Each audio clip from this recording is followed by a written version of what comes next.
నెల్లూరు జిల్లా ఉదయగిరి ఎంపీటీసీల సమక్షంలో ఇన్ఛార్జ్ ఎంపీపీగా ఆనంగి రామణయ్య అయితే ప్రమాణ స్వీకారం చేశారు. ముందుగా ఎంపీడీజీఓ శ్రీనివాసులు రెడ్డి ప్రమాణ స్వీకారం చేపించారు. ఎంపీటీసీలు అందరూ శాలువాలు పూలమాలతో సత్కరించారు. తనకు ఈ పదవి ఇచ్చిన అందరి ఎంపీటీసీలకు అయితే కృతజ్ఞతలు తెలియజేశారు.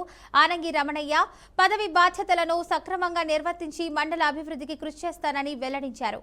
మండలంలో నెలకొన్న సమస్యలను గుర్తించి తక్షణమే పరిష్కారం చేసే దిశగా అందరి సహాయ సహకారాలు తీసుకుని ముందుకెళ్తామని చెప్పారు. అయితే అవిశ్వాసం కోల్పోయిన ఎంపీపీ ఇరగనూరి మోహన్ రెడ్డి స్థానంలో ఆనంగి పదవి బాధ్యతలు చేపట్టారు. 165 ప్రకారం మనకు ఎంపీపీ పదవి ఖాళీ అయినట్లయితే, అంటే ఎవరన్నా చనిపోయినా లేదా రాజీనామా చేసినా లేదా ఇలాంటి అవిశ్వాస తీర్మానం ప్రతిపాదించబడి గెలిచినప్పుడు పదవి వేకెంట్గానైతే మనకు ఆ సెక్షన్ ప్రకారం ఎవరైతే ఉపాధ్యక్షులు ఉంటారో వాళ్ళు ఎంపీపీకి ఉండేటటువంటి అధికారాలను చేపట్టడం జరుగుతుంది.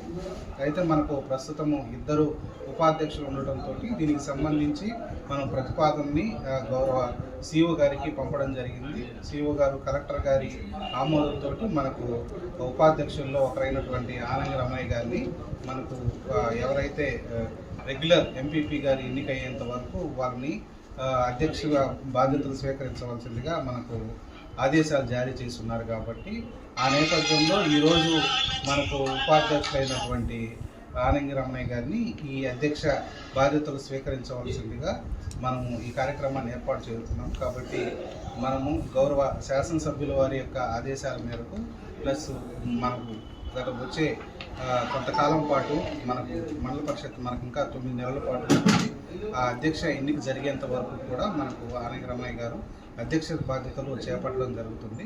దీనికి సంబంధించి మనము ఈ రోజు తర్వాత మనకు అందుబాటులో ఉన్నటువంటి నిధులతోటి గౌరవ శాసనసభ్యుల వారి యొక్క సలహాలు సూచనలు, మనకు మండలంలో ఉన్నటువంటి ఇతర ప్రజాప్రతినిధులు అందరి యొక్క సూచనల మేరకు అందరికీ ఆమోదకరమైనటువంటి మండల పరిషత్తుగా దీన్ని రూపుదిద్దుకొని మండల పరిషత్ యొక్క పేరు ప్రతిష్టలు పెరిగేలాగా మనందరం కూడా పనిచేయాల్సినటువంటి అవసరం ఉంది.